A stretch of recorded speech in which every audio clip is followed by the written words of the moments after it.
Spikes up his liberty straps on his shoes, cause he's the best there ever was. Haven't you heard the news? Come on and take yourself one, cause it's time to play. Out to the beats and the rhymes, cause they're here to stay. The one and only miracle man living today. Rolling up, coming fast, and they'll blow you away. You can't stop now, rock and roll.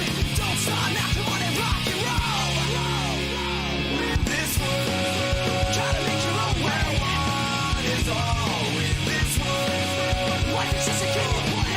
Feel the fall when you leave without an end of mind. It won't be there all the time, so watch your step now, watch your step, don't fall.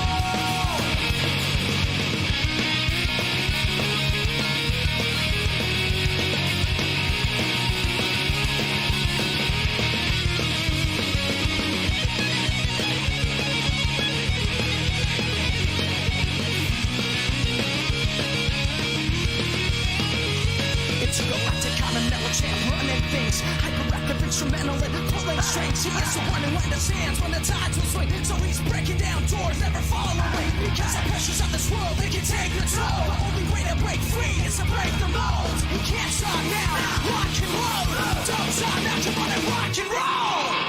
In this world, try to make your own way. One is all in this world. Life is just a game of play. Feel the fall when you leave without an end of mind. It won't be there all the time, so watch your step now, watch your step, don't fall. In this world, try to make your own way. One is all in this world. Life is just a game of play. Feel the fall when you leave without an end of mind. It won't be there all the time, so watch your step now, watch your step, don't fall. Watch your step, don't turn around. Watch your step, don't turn around. Don't stop to look back again. Don't fall.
And now, it's time for the Melee Madness Podcast. James and Kay, your podcast sucks ass.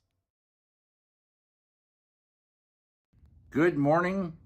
It's January 16, 2022, and it's a Sunday. Here in LA, somewhat cloudy morning, beautiful kind of rosy pink and blue color in the sky this morning. Strong breeze blowing, 59 degrees Fahrenheit, 15 Celsius. Today is day 2 of weekend projects, and I hope your projects are going great and that you are having a great time working on them.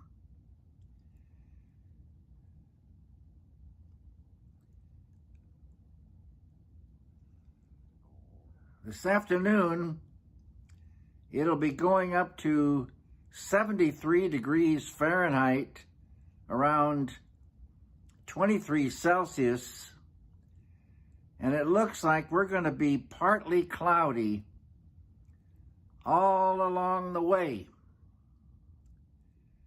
Everyone, have a great day. Welcome, everyone, to another episode of the Melee Madness Podcast. Hey, I'm Melee James. And I'm Melee K. Let's do it. Oh, my God, everybody. What a freaking day. Woo! Yeah. I spent so much time prepping the podcast last night, and thank God I did, because today sucked. Today sucked 110%. So, of course, as you saw in that intro, my favorite director of all time, my favorite creator of all time, David Lynch, passed away. So, of course, we have to say rest in peace to David Lynch there. If you haven't seen one of his films, turn off this show. Go watch it. Get a recommendation first and then go watch it, because he was huge. He was a freaking genius. Now, you might be saying, well, hold the phone here. David Lynch, yeah, he's great, but he had nothing to do with video games, so why are you talking about him? That is not true. That is 100% not true, and you don't realize how wrong you are. So, here's the thing. Of course, David Lynch, he's known as a director and an artist. And he probably didn't even know what the fuck a video game is. He would probably get one and be like, "What the hell is this? I don't understand it. Does there mice in it making it work or something?" But yeah, he never worked with video games, but his work inspired all media, and gaming is no exception. And there's countless game creators inspired by his work, or some of them just straight up ripping it off. Like, we're going to get into that. So I just wanted to say, here are a few games I thought of earlier when I wrote this that wouldn't either exist or would be radically different without David Lynch's art here. So right off the bat, we got Alan Wake. Sam Lake has pretty much admitted that it's just Twin Peaks. Control. I haven't played Control yet. I've always wanted to, because I loved Alan Wake. I love everything Remedy has done. I haven't gotten around to Control yet. But apparently, I looked it up, and Control is just Twin Peaks Season 3. So it does the more surreal shit. And so in all of Remedy's games are just David Lynch there. Eternal Darkness speaks for itself. The Twin Peaks fan game, which is obvious. And we also streamed on the channel. I highly recommend it. And it's still only in demo form. And I can't wait for that full release. Harvester, which is like a M-rated, really cheesy Twin Peaks. Deadly Premonition, which I from what I've heard, I've never played Deadly Premonition, but it's almost lawsuit worthy. It's so similar to Twin Peaks. You have Silent Hill, which it's so much stuff. Oh God! You're looking at how to pronounce this Japanese name. Special Agent Dale Cooper tipped $50. Speaking of rip-offs, I think today calls for a special memorial dance. Make the Bookhouse boys proud. Oh my God. You are so right. Special Agent Dale Cooper coming in and saying we need a special memorial dance. Oh my God. There's so much music in David Lynch work. I got to figure out the right song. I think I got it. Yeah, we got it. I think you can find the right thing. We can find it. Oh my God, there's so many. We could do like a whole concert because David Lynch's work was so melded together with music. Thank you so much, Special Agent Dale Cooper. Thank you so much. Okay, we're gonna get to that. Let me finish reading off this list. It's short, I promise. Coop, are you there? I promise it's a short list. Okay, thank you. What thou? Seriously, thank you so much, Cooper. There. Where was I? Silent Hill speaks for itself. I think there's a lot of Lost Highway in Silent Hill, from what I know. Mirzurna Falls, which you can see behind me. This is a Japanese exclusive PS1 game, and it's pretty much Twin Peaks without getting the rights. And here's the crazy thing. Japan fucking loved Twin Peaks. They went fucking crazy for it. They thought that was America in the 90s. They actually made special Twin Peaks ads just for Japan, starring Cooper. Starring the guy that just super chatted, Special Agent Dale Cooper right there. He went over to Japan in the 90s just to hang out with Japanese people. You have Earthbound, and the similarities are so insane that people have made Earthbound Twin Peaks fan art. But most importantly, and by the way, this is just a short list. This is off the top of my head. You could probably name 250 games that are inspired from David Lynch's work, and then movies and shows as well. But most importantly, The Legend of Zelda: Link's Awakening. And here's the thing. It doesn't just stop at Link's Awakening, because the lead dev based the game entirely off of his love of Twin Peaks, and all the stranger aspects and all the weirdos in the game, that was all Twin Peaks, and that became a Zelda signature going forward. This was before Ocarina, before Majora's Mask, before Twilight Princess, before all of them. It was really just the Nintendo and the Super Nintendo before Link's Awakening. So with that, and if you think of everyone that we got in Zelda, you got the mask salesman, you got the owls, which are not what they seem. You could say that the entire Zelda franchise is Lynchian and inspired by David Lynch. So again, rest in peace, David Lynch. Love you. And we're going to go and honor Dale Cooper right here and David Lynch with a special dance. I'm sure this is not at all what he had in mind, but we're going to do it. Kay, I'll pass it to you while I set this up.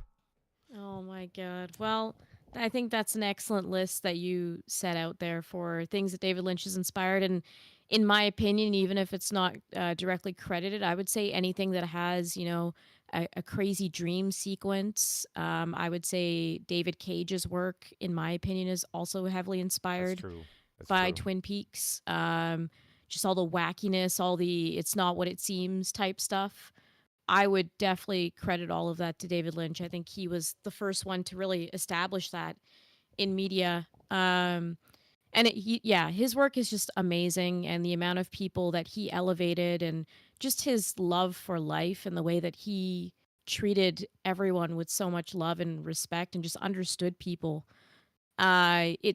It's hard to find someone in creative media who can truly tap into like human nature the way that David Lynch did. So even though some of his works were like some of the darkest stuff, sometimes it had a weird optimism to it because he just understood people so well. And so that's what I've always really loved about David Lynch. And I don't know if we'll have someone quite like him for a long time, if ever. He hit different. He's just someone that really created great things, and he's going to be very, very missed. And I have no doubt that this weekend, James and I are going to, maybe grab a pie and watch something David Lynch just to, honor him, because, man, this was a hard one. This, for me, I think David Lynch was the hardest celebrity death I've ever dealt with, beyond maybe like Norm Macdonald. Like, just those two were so tough.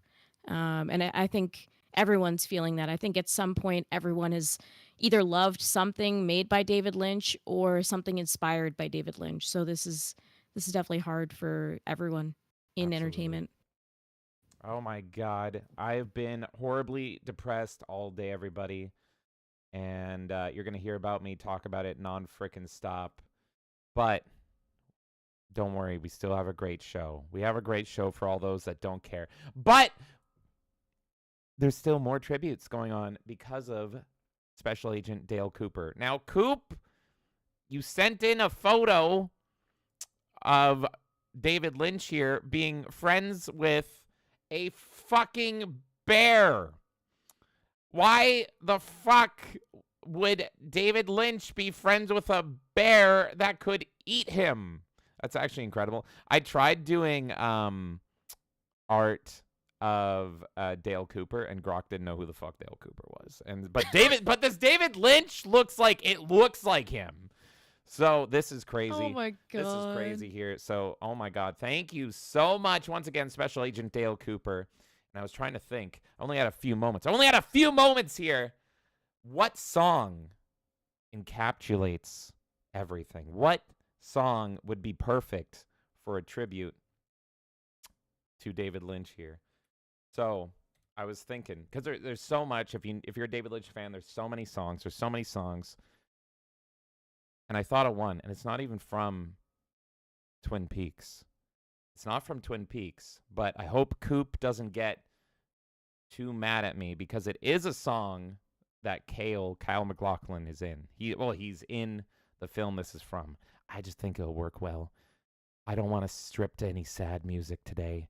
That seems weird. So a lot of David Lynch work is kind of somber too. So I know. I know. So, with that, thank you so much, Special Agent Dale Cooper. You are both wonderful and strange. And here is our super fucked up and weird dance tribute to the madman who is David Lynch. Let's do it. For the Coop Force 1. A candy-colored clown they call the Sandman. He Tiptoes to my room every night, every single night. just to sprinkle stardust and to whisper, go to sleep, everything is all right. I close my eyes, then I drift away into the magic night.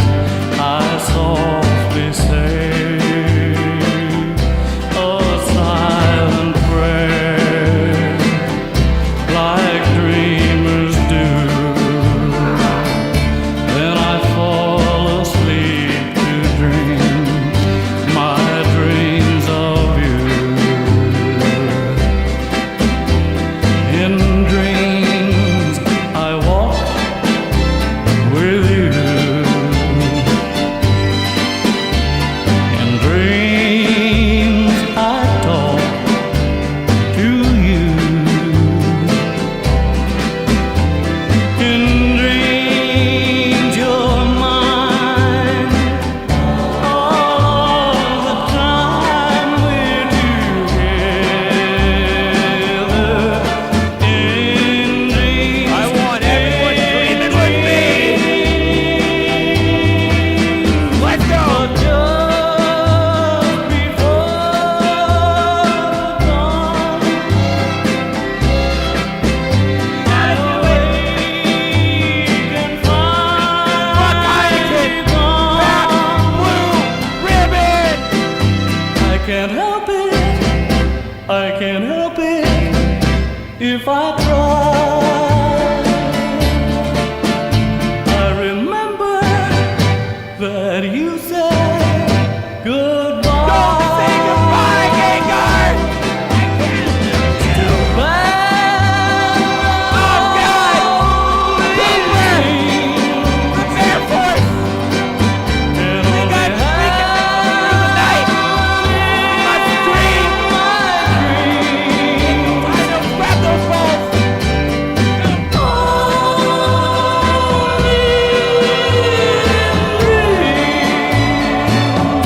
Oh, I'm like,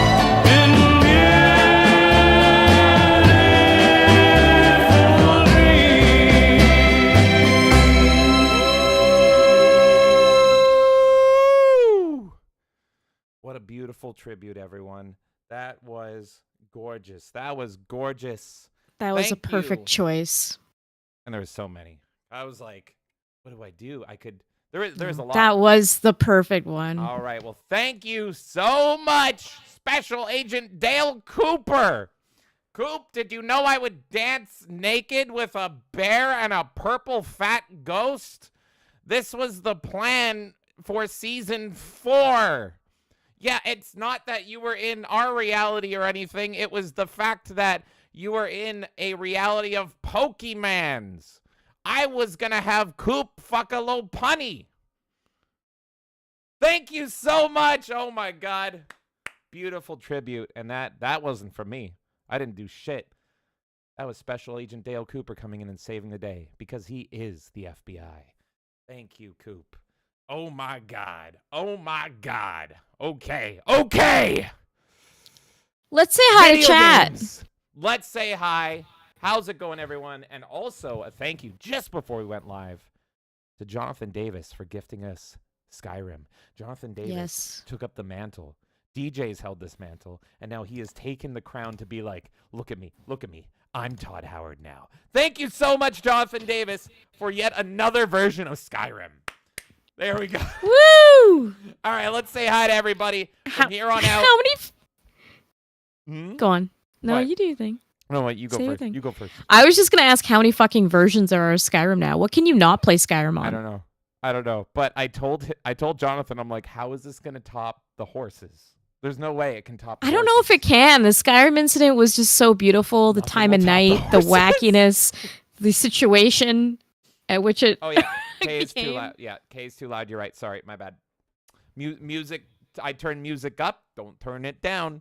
I cannot turn music down, and I always forget. And after music, K goes Whopper. Sorry about that. Thank you so much, Nightmare. I saw the K is too loud. I'm like, no, she isn't. Oh my God.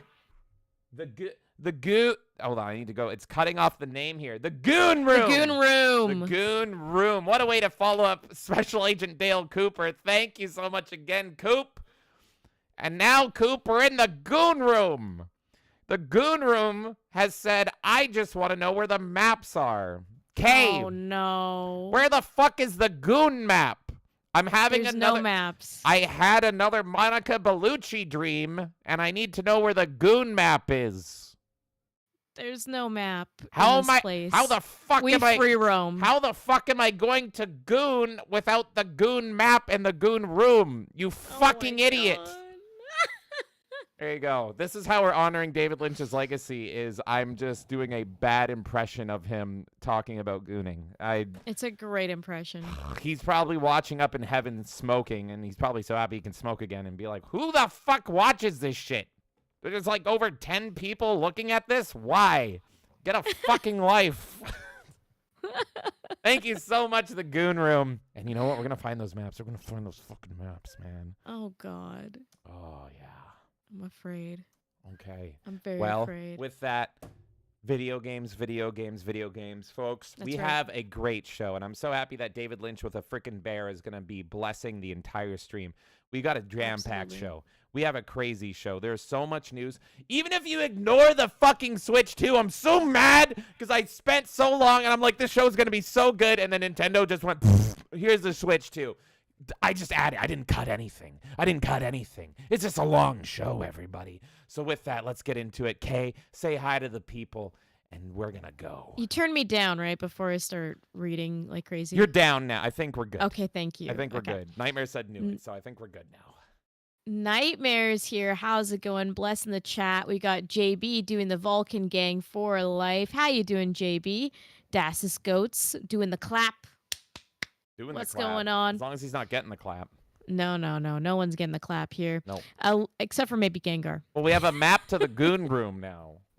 Provided by Special Agent Dale Cooper. No. He won it as Mr. Jackpots. That was his ultimate prize. It's like, you can have $10 billion or you can have a map to the Goon Room. And he's like, Mr. Jackpots. And it's like, all right, Goon Room it is. Goon Room it is. We got Lizard of Linux Lane here saying, did you guys hear that Hatsune Miku is in Fortnite now? I did hear about that news, and it's everything's in Fortnite. It's like an all-stop shop type game now. I have a friend that's a big, I don't even know if you call him a weeb or whatever. I don't think he's like into anime and shit. He's into like Hatsune Miku type shit. That's what he's into. And he's now playing Fortnite and bought the battle pass or whatever the fuck it is. And he's just posting photos of all the shit that he's unlocking for her because there's so much Hatsune Miku content in Fortnite. And I'm just like, I can't judge because here I am playing with a thick, fat squirrel girl and her dummy thick squirrel cheeks there. So it's like, am I any better? I don't think so. I'm probably not. So. To finish what Lizard was saying, he says in a few hours Godzilla will be too. Yes. And this is what I hate about Fortnite, is it's got no identity. What I love about Marvel Rivals is that the characters are accurately like shown like they're characters, right? But Fortnite, it's just anyone can be anybody. So people have already posted Hatsune Miku with the Godzilla emotes. So it's her stomping around a fucking like all these buildings, smashing shit. I'm just like, oh god, it's just a mess. It's Funko. It's just homogenizing everything. It's kind of obnoxious. It's like Funko Pops in a video game form. And I'm pretty sure but unlike the Funko Pops, it's actually successful. Whew. Lizard said, that's not a loik. This is a loik. And you played that before. Insidious Bliss says, rest in peace. There's a few rips here. Dassus Goats. Lizard says, very boomer intro. I dig it. And he did the prayer emoji. It took me so long to find the right font for that, so I hope it was boomerly accurate. It was great. Sergey says, "Yo, Alan woke." Alan woke. Yeah, and I haven't forgotten. It's this Saturday is the Gifted Games Gallery, and I know that Insidious Bliss gifted us Alan Wake 2 so many moons ago. And I said this in a recent stream. You guys are so freaking generous. We don't ask for games ever. You go out of your way to be like, take this fucking game. There's people that have gifted us games that have whole pages. It's crazy. It's crazy. So thank you all so much for your patience. And you're all patiently waiting to see your games and all that. We pick 5 a month. It's crazy, man, and I can't wait. For reference, by the way, the Gifted Games like the pages that I have just of recording games is 7 pages long. That's insane. And it's literally just game name, size 11 font. Game name, comma, that's it. Yeah. And 11 fucking pages. So here's the thing, Sergey. Alan woke might be woke now. And I'm pretty sure if I remember, Insidious Bliss was like, it's a good game though. Give it a shot. And we still gotta kick it. We still gotta get it started. Because I love Alan Wake 1. I actually played through Alan Wake 1 before I knew who David Lynch was, before I watched Twin Peaks. And I was like, this is one of my favorite video games of all time. And then I watched Twin Peaks, and I'm like, oh, fuck, I stand corrected. It's just a ripoff. It's just a ripoff of this. And Sam Lake who made Alan Wake and who made Control and Quantum Break and all that. He did a tribute on, I think it was Twitter, pretty much saying, like, he pretty much owes his career to David Lynch. Because he's just been copy-pasting it. Lovingly copy-pasting it. So, Alan Wake 1's good. And I do remember I'm supposed to play Alan Wake 1 first on the channel to show you all how good it is. And I still want to do that. Kay's never seen it. And it's so good. It's just... Yeah, I don't know much about it. But everything I've seen, I'm like, this is just Twin Peaks. It's just Twin Peaks. It's all... yeah, but that's why it's good. We got D-Day here. How's it going, D-Day? JB says, Switch 2 ruined my podcast Force 1. I know! I'm sorry. God. D-Day says, I've never seen Twin Peaks. My girlfriend tried to get me into it. The best. It's excellent. It's really good. And it's got something for everyone in it. Do you like just like your classic storytelling? It's great. You like a bit of romance? It's great. You like things going crazy, batshit off the wall? Great. Violence? There's a bit of that too. There's everything. I usually say, like, if you want to try getting into David Lynch, the kiddie pool version of David Lynch, the easiest way to know if you'll like this shit or not is to watch Blue Velvet. Blue Velvet, it's a movie, came before Twin Peaks, and it stars the lead from Twin Peaks. Not at all related, like it's not the same characters or anything, but it's in the same vein, and it's just a movie instead of a TV show, so you can get through it quicker. And it's also, as far as Lynchian work goes, because the man was such an icon, he has his own genre. Is it horror? No. Is it romance? No. Is it comedy? No. It's Lynchian. You just, once you know that, you know that. And so it's the most easy Lynchian content to ingest is Blue Velvet. So I would try Blue Velvet. And if you're like, I fucking love this, then go to Twin Peaks. Or you could just watch Twin Peaks episode 1 and see if you're hooked from there and then go from there. There's 3 seasons, a movie, and deleted scenes that are canon. So have fun. It's the best. It's the best show ever. I usually say Sopranos is the best show ever, but Twin Peaks is my favorite show. So there you go. Chartard's here. How's it going, Chartard? Saying, hope the Switch 2 doesn't overstay its welcome. We need something more powerful than a TI calculator Nintendo. I don't know much about the Switch 2 announcement yet because I purposely waited until we were all here together for me to learn about it. So I've been dodging all the threads on Twitter, been dodging all the conversation. James, don't worry about telling me anything because I'll find out when we get to No. I'm just going to say, if you're here for Switch 2, that is literally the Anything Goes segment. That's going to be the final segment of the night. Perfect. There you go. Yeah, I figured I'd rather just learn on stream with you guys. Be more interesting that way. D-Day says surrealness. Yes. Orthodox Monks is here dropping Gengar. How you doing? Sergey says, is Silent Hill kind of David Lynch inspired too? 100%. I would say so. 100%. And yeah, and it's funny because I just know, I've never played through a Silent Hill. I just know a lot about it, and it's just like I can see it. I can fucking see it. In fact, what I know about it, Silent Hill 2 looks really Lost Highway, which might be my favorite David Lynch film. I really love that film. And if you're just getting into David Lynch, don't start with Lost Highway because you'll go, oh God, what the fuck? You either start with either Twin Peaks, Blue Velvet, or Eraserhead. Which Eraserhead will make you go, oh God, what the fuck? Eraserhead is not a good starting point. But it's the starting point. You started me on Eraserhead, and I was like, I hate this movie. It's where you And then start. I watched everything else, and I was happy, but I did not like Eraserhead. I'm gonna have to bring up the clip, but keep talking. I think you have to start elsewhere. Like Eraserhead was just too much. I couldn't deal with it. I don't know if I'd feel different watching it now. Maybe I'll rewatch it, but the first time I watched it, I was like, I can't deal with it. All right, everyone. Here's why you should start with Eraserhead. And Kay, you already know this clip, but you can take a look right here. Believe it or not, Eraserhead is my most spiritual film. Mm-hmm. Why elaborate on that? No, I won't. No one sees it. One of the most iconic fucking interviews he ever did. Eraserhead is my most spiritual film. Can you elaborate on that? No. It's so funny. And it's so good. Him thing to it's say. so fucking good. We've got Lavistro here. How's it going? Saying just got in, but I love that Star Wars poster in the back. Which one? I guess it's hard to know which one because I've got the displate one here, and then you've got your Star Wars one there. I got that for your birthday last year for the Phantom Menace anniversary.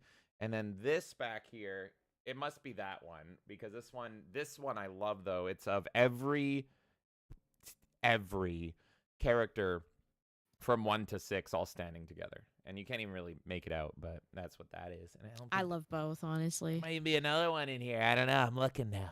Oh my god, it's crazy. We're going to be dealing with Attack of the Clones anniversary this year, aren't we? Actually, they're celebrating 20 years of Phantom Menace this year. Or sorry, not Revenge of the Sith. Revenge of the Sith. Oh, is it Revenge of the Sith we're celebrating this year? Yeah, because Phantom Menace was 25, but this is Revenge of the Sith 20. So they're doing a merch line. Because, like, what are they going to do for Attack of the Clones if it's not a blow-up doll of Natalie Portman? Which I will be buying. Everyone wants the everyone wants the I will buy it. Does it have the battle damage from the Geonosian? Oh, God! I want that cut on her back. It looks so good. I want the cut on her back. Fuck. I've got Jay Downs on Rumble here saying, bye-bye, crazy clown time. How you doing, Jay Downs? And Adam Misner's here saying, so is Kingdom Come gay? Kingdom Come? Kingdom Come? Well, we'll be talking about that potentially today. That's going to be a news story. We'll save it for then. Yeah. Adam also says, what's the origin of the incident meme? It's from speedrunning, right? Which one is the... there's a bunch of AGDQ memes, but... Yeah, which incident? Which one? Are you referring to the meme of the... Is it where he sniffs the chair? Is it where he says, I wish you'd be quiet? Yeah, I need to know what... There's, this is why I used to watch AGDQ and SGDQ. There was so many incidents. There was a countless number of fucking incidents. So please elaborate. Unless you mean the meme of me dancing shirtless, because that itself is also an incident. Yeah, that's a whole other incident of itself, which actually there is a clip of that that we showed in our awards show. I ended up clipping out the origins. Bliss says they tried to make the 7th Guest a Twin Peaks game, but they couldn't get the rights. Oh, wait. Hold on. I'm hearing this for the first time. Are you saying that the 7th Guest was going to be an official Twin Peaks game? Because I actually... 7th Guest is one of the... not the earliest, but I played that game... I want to say when I was like 7 years old on computer.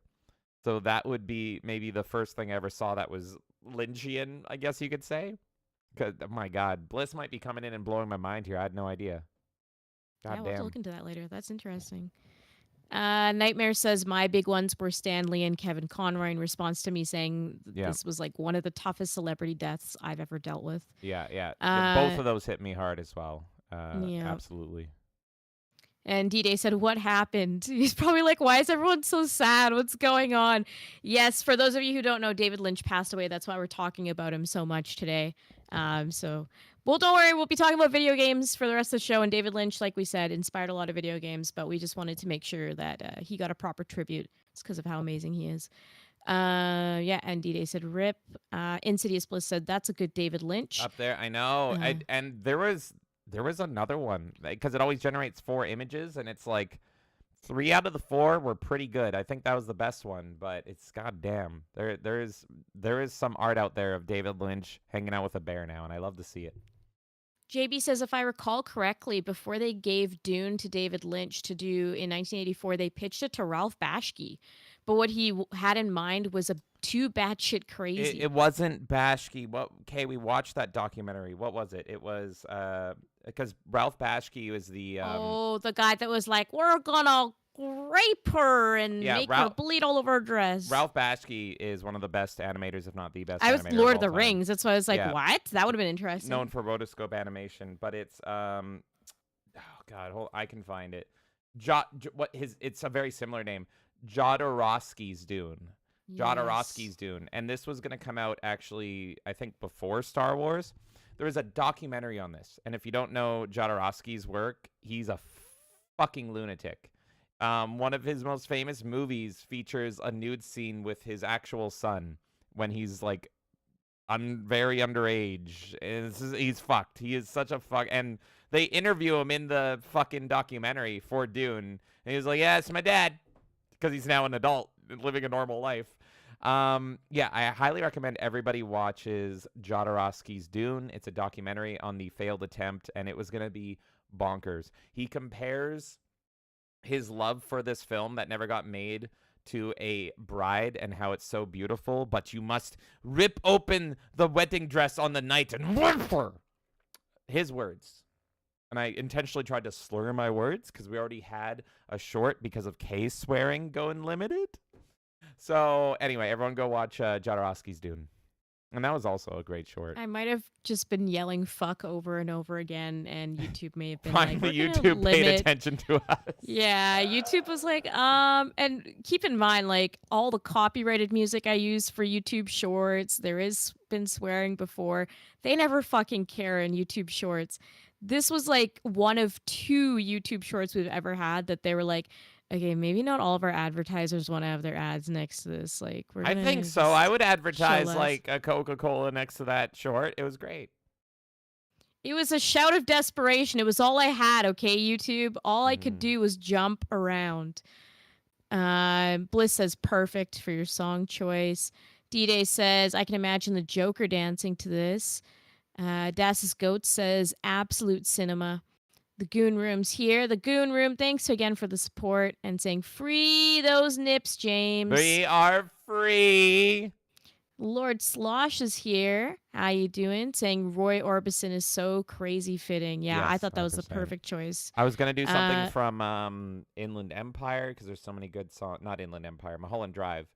There's no good music in Inland Empire. But yeah. Or we could have gone full retard and done the Just You and I song. Just whatever. you and forever and ever and ever. I should have just played the sweeping scene for like 10 minutes on loop. That would have been great, too. The sweeping scene that he put in because people pissed him off trying to cut his scenes. And he's like, fuck you. I will make scenes as long as I fucking want. And D-Day just came in for 5. Thank you so much, D-Day. You didn't leave a message, but if you want to type something after, I will read that. Whatever gladly. D-Day types next, so we much. will read, which we always read messages. But we will read this one so hard. Thank you so much, D-Day, for the 5. Thank you so much, D-Day. D-Day says, fuck a low punny just like the Joker. There you go. That's what we're going to do. That was from earlier. That wasn't the next message. Thank you, Nightmare, for getting James turned down the volume on his end. I had no idea. D-Day says, ooh, yeah, snap into a Slim Jim. There you go. I love it. Thank you so much, D-Day. Chips. Ugh. Need a little spice. Need a little excitement. Snap into it. Ooh, yeah. One of the best ads ever. Thank you, D-Day. Thank you, D-Day. The Goon Room is a certain someone that likes to tease me about maps. I'll let him decide if he wants to say that to everyone or not, but there is confirmation that is a certain someone. It's his debut. I know who that is. It's the Goonster. Yeah. Oh, my God. Al Fievre is here. Hope you're feeling better, Al. I think I saw that you weren't feeling too well, so I hope you're doing well. Yes, 100%. Thanks for hanging out. Al, feel better. Jerry's here. How you doing, Jerry? Are you still fighting Google and the government? There's a lot going on in our community. It's crazy, and I love to see it. I wouldn't have it any other way. If I had to assemble the fucking Avengers, I would pick you guys. Like Jerry would be the fucking tech expert. He would be like Vision. There you go. MCU slop coming at you.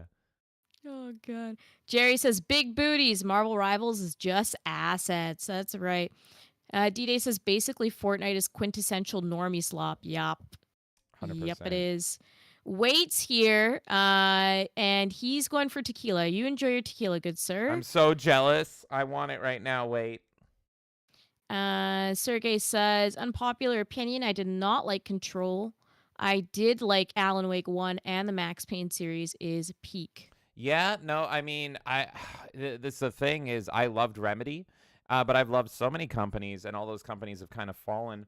And I haven't played the last game I played, I think, was Alan Wake, because I actually went to a party for the release of Quantum Break, starring Iceman, like from the X-Men movies, and I was like, this is okay, and I'll play it eventually, but it didn't hook me, and I wanted to play all the Remedy games in order because they're all part of a fucking shared universe, and so I put off Quantum Break, and I've just fallen behind. But yeah, the party was fun for Quantum Break, but yeah, Control. I could see them fucking it up. I might agree with you. I'm gonna have to find out. How's it going, Nerd Takes? Saying hey everyone, and we got Forking Around as well. How you doing? Saying hello there. There's so many of you. Thank you all for hanging out with us. We got Flame Mage as well. Oh my god, love it. On the Orthodox note monks. of Marvel booties, by the way, I just had to throw this beautiful art up. You know that Marvel Rivals has made it when this is the art that's being produced. So enjoy that. That's great art. I know. I want it as a fucking mouse pad. Like, because I have the Illidan, like, long mouse pad, and I want this one as a mouse pad. I think the artist is known for booties. So, yeah. No, it's perfect mouse pad size. Let's see. Yeah, some Switch 2 talk going on. We'll be talking about the Switch 2 probably later on in the show, but we'll absolutely get to it. Lizard of Linux Lane says, I liked Gravity Falls. I bet that took inspiration from Twin Peaks. Oh, yeah. I forgot about that one. Orthodox Monk says, Bears in the Discord for ya. And Extra Zero's here. How you doing, Extra Zero? I know that he was also taking the David Lynch news hard. We all love him here, so I hope you're doing well, Extra. Says, more Jacob's Ladder than Twin Peaks. Slosh says, I'm calling from your house right now. He's in the house. Oh my god. No. Extra Zero says PT was definitely inspired by Eraserhead in spots. Oh, I see. Yeah, the baby. Yeah. Yeah. You're 100% right. I don't know enough about PT, but I mean, I would assume that there's an Eraserhead style baby in a sink. That's Twin Peaks. Yeah, I or totally not Twin forgot. Peaks. Sorry, Eraserhead. That's Eraserhead. Yeah. Yeah. And yeah, Extra saying that that's Kojima. Forkin says Eraserhead is from MHA's and My Hero Academia. Is that what you mean? D-Day says I like Silent Hill, so I'll give Twin Peaks another shot. Didn't know what to expect when I saw it. I just thought this is so early 90s. It is, well, but eventually... it's intentionally early 90s. So yeah. If it helps, know that it is kind of a love letter and parody, but more love to daytime soap operas at the time. It was like the counterculture soap opera that became hugely popular. Lizard says, was Binding of Isaac inspired by Twin Peaks? Ooh, good question. I've never heard the connection, but you could probably make that connection because it's so fucked up and it's so surreal.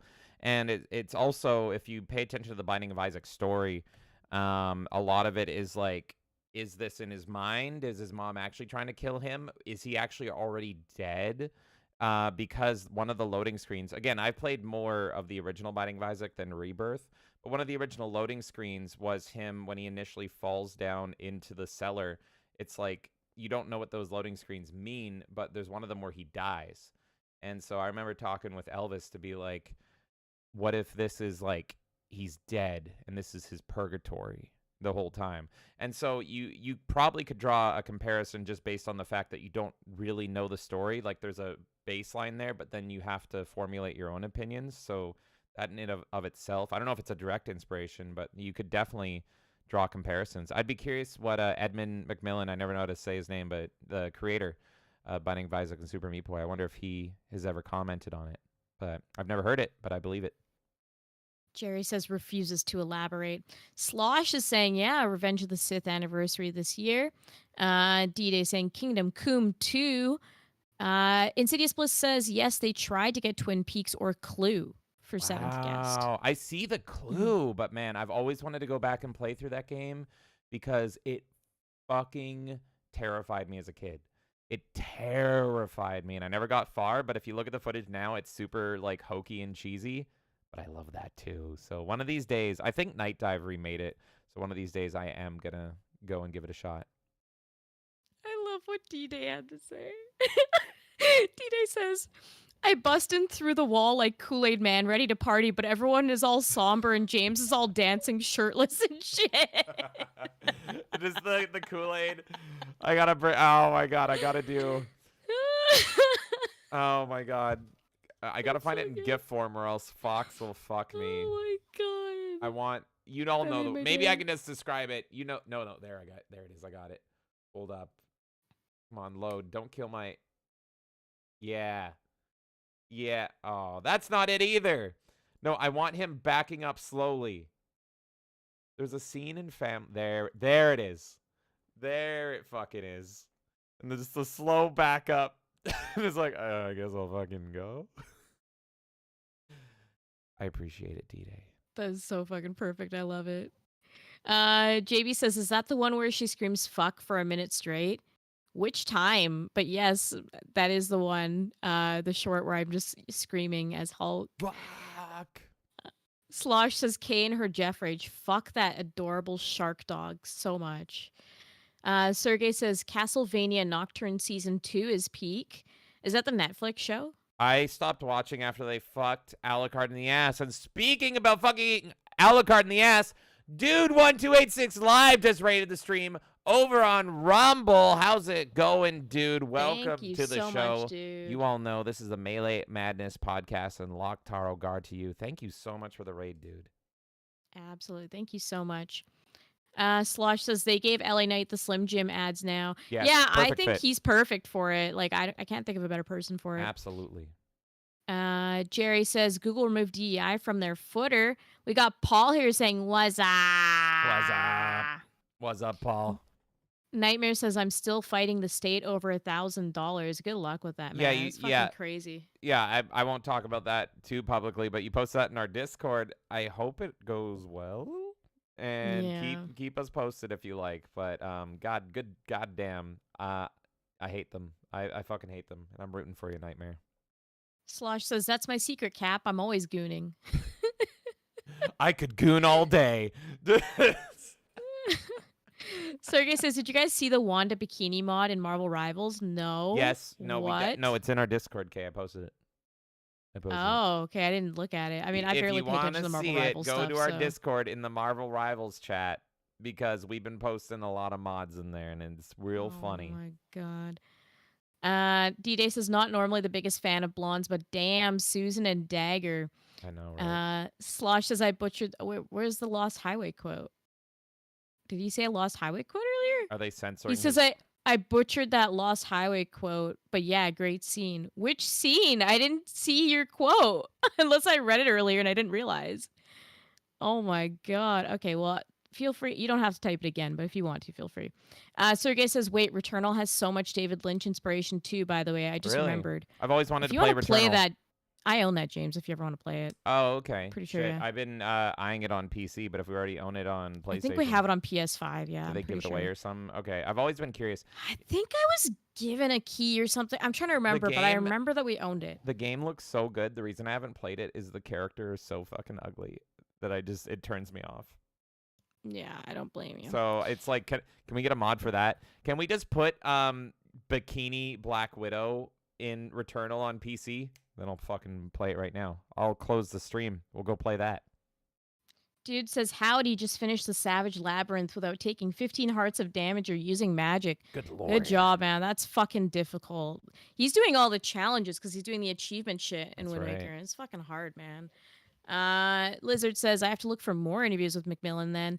D-Day says Gooner Games. That's right. Nightmare says that Red Dye number 3. Isn't that banned in America now or some shit? I think we still have it here, but I think in America it's banned now. What is banned? Sorry. Red Dye number 3. It's like the coloring they put in food and stuff. Kennedy is coming for you. He's coming for your red dye. No more tasty looking ketchup chips. Wait, I think I have some Red Dye number 3 because I have red Kool-Aid in my fucking fridge. Oh my god. We're just hoarding. Is it contraband? We're hoarding cancer in our fridge. Great. Literally. Tasty cancer. Slosh says sugar-free Kool-Aid. Lizard says he busted into the wrong building. Jerry says, ooh yeah. Kool-Aid acid spotted. Nightmare saying, yes, Nocturne is Netflix. I hope I don't have to call the number on the back of the envelope over the 1K. Please don't. I mean, don't do just, it. Yeah, I know what that's implying. None of that. Go to your accountant. That'll be the smart thing to do. JB says, that's a lot of episodes of Gay Adventures and Raw Off. Why would you remind me of Raw Off? No. Nightmare says, Red Dye number 3 is why Kool-Aid Man is so sad. Yeah. Dude says got 113 achievements out of 126 left. Holy fuck. Though 11 of them is for the 3 heart challenge. Man, good fucking luck. Adam Misner says someone starts fucking some part of a playthrough up, and then he screams, no, this is going to be the incident. You said Skyrim incident, which reminded me. The Skyrim incident on our channel refers to not this Christmas roulette, but 2 Christmas roulettes ago.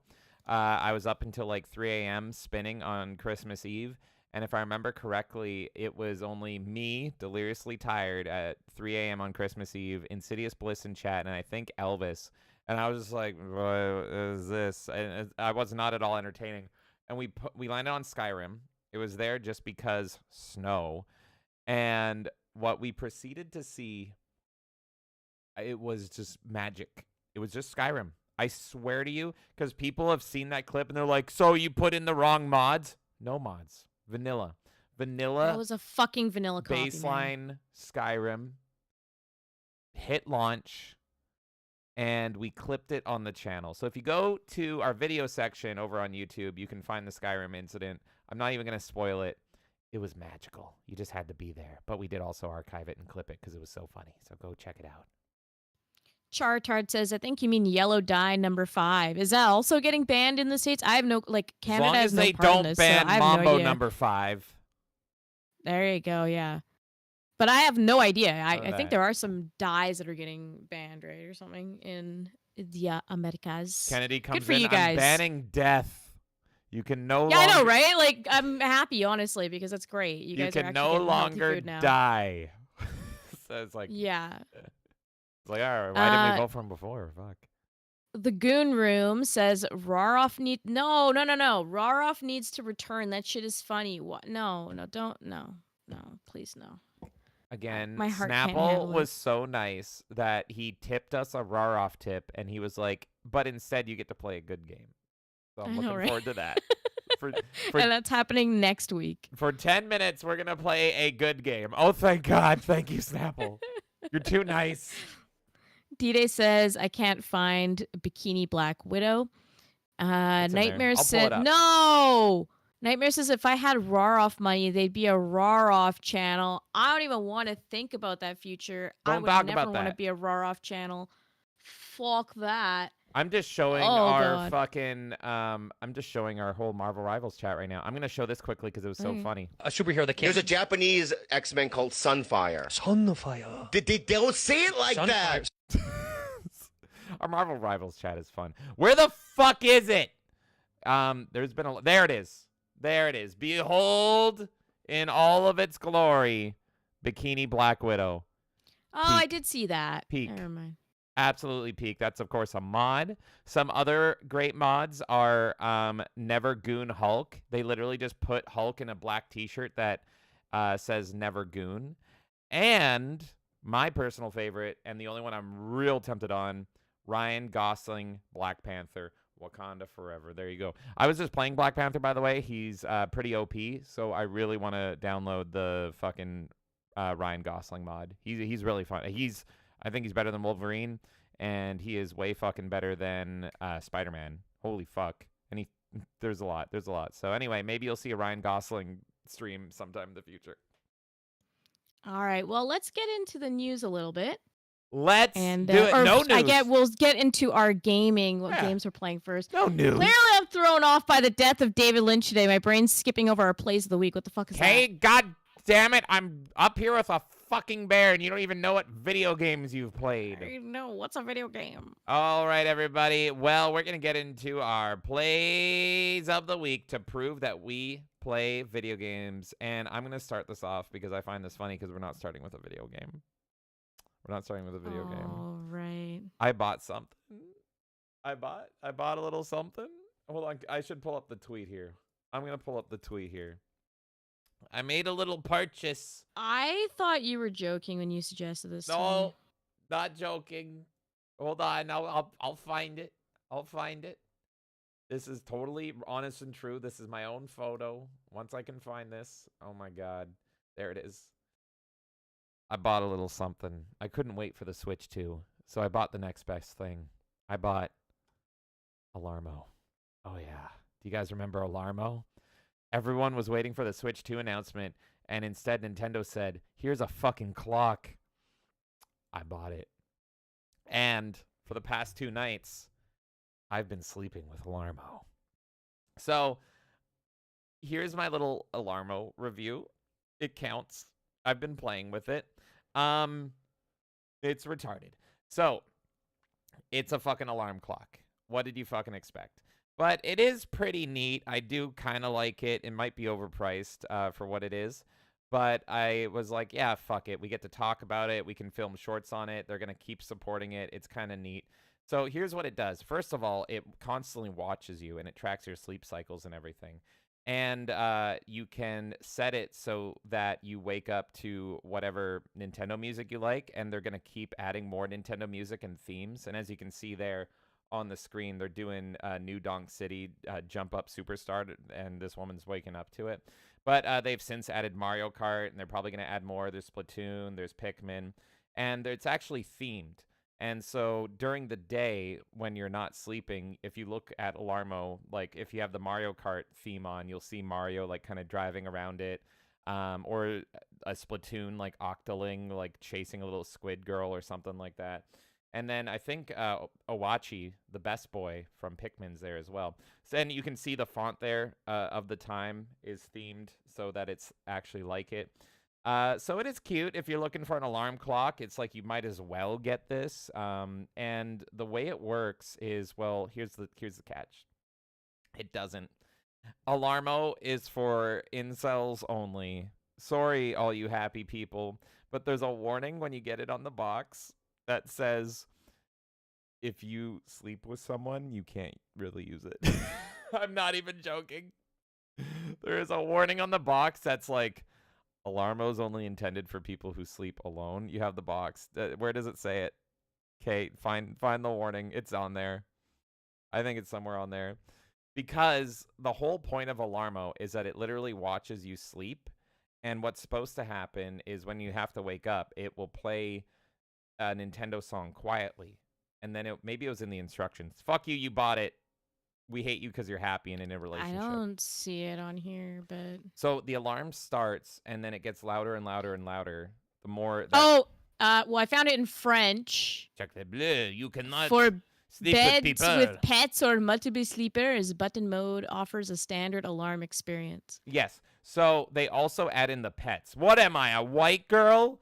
I'm not sleeping with any dogs, pal. So there's a warning that pretty much the main intent of this is that it watches you sleep. Yeah. And then if you don't get up out of bed and it detects if you're in bed, it'll get louder and louder and louder and louder. Also, if you get up, walk away, it will turn off. But then if you get back into bed within the hour, it will go again and be like, get the fuck up! Yeah. So if that turns you off on Alarmo, there is a button mode. Obviously, I've been using the button mode, and then it works more like a traditional alarm. And the button's nice. It's the big button on the top, so you hit it just like a classic alarm, and it gives you a warning being like, are you sure you want to fucking turn me off? And then you twist the knob like you twist a nipple, and you hit it again. And that's pretty much how Alarmo works. But it's still, like, will track the sleep cycle, and it's telling me I'm not getting enough fucking sleep, even though it's only been 2 days. It's like, what the fuck are you doing? You're only sleeping this amount of time. Like, what's wrong with you? And it's like, yeah, I have insanity. Fuck you. So anyway, we'll keep you updated. And I thought it was funny. Kay got literally scared of it because I set it on shuffle. So I didn't pick, because I don't want to get sick of anything. So I'm shuffling all of it. And it, night one or morning one, it hit fucking a Splatoon song that sounded terrifying and made no sense. And so fucking, it was like a Gregorian chant or some yeah, shit. and Kay just Fucking- ran right I in was the like, morning. this thing fucking worked because I'm up. Like, I'm good. So yeah, we've been playing with Alarmo, folks, and I kind of recommend it if you're looking for an alarm clock. You know, it's not the best thing ever. It is just a fucking alarm clock. But if you need Wait, one, did you download the extra stuff? It Yeah. says you can download more. Okay. yeah, they've only added Mario Kart. Like, Oh. but it's This not. is fake advertising then, because it's like, oh, you start with these 5, but you can download a lot, like more alarms. But it's here. like they release them. No more. No more Oreos. Nightmare tipped $2. Alarmo is for incels? Finally, an alarm clock made for me. See, isn't Nintendo based, Nightmare? Nintendo is so based. It's just like, yeah, fuck those people in happy relationships. Millions must wake. I must snooze. That's what they did. So, yeah, it works best. It pretty much the core feature. Thank you so much, Nightmare. It doesn't work Thank you, Nightmare. if you're not sleeping alone.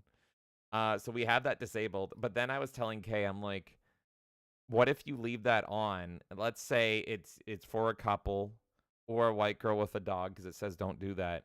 And, you know, things are happening because it's the bedroom. I just imagined all these things of like, it's like, wow, you were really up at 2 in the morning. And again at 4 in the morning. And then you left to get a Gatorade. And then you came back at 6 in the... Like, what if it does that? Because it did give me a pop-up the other day to say, you were up at these times in the middle of the night. And it's like, why are you watching me sleep? Oh, yeah, I paid you to do that. But I want to know, like, how, if there's any funny scenarios in that. I just want that. And, hey, OnlyFans girls, we hate you. But there's an idea for you. Fuck in front of Alarmo. I want to see what it does. I want to see the stats it generates. Here's another thing. The little theme, it will actually follow you. So if you move to the left... Mario Kart, the little, Mario in his Mario Kart will move to the left. Move to the right. Moves to the right. What happens? What happens if you fuck in front of it?